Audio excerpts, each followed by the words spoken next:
Hello guys, আসসালামু আলাইকুম। আজকে রান্না করব রুই মাছ দিয়ে পুঁই শাকের ডাঁটা এবং আলু দিয়ে রুই মাছের ঝোল।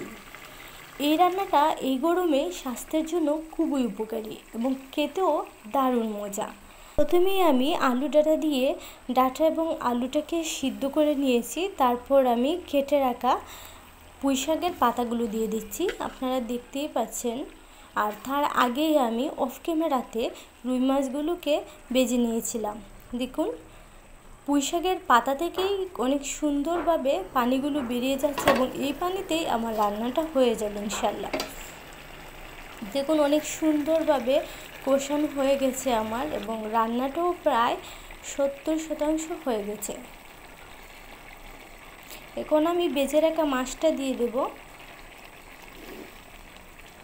তারপর 2 মিনিট রান্না করব, তার মধ্যেই আমার রান্নাটা কমপ্লিট হয়ে যাবে।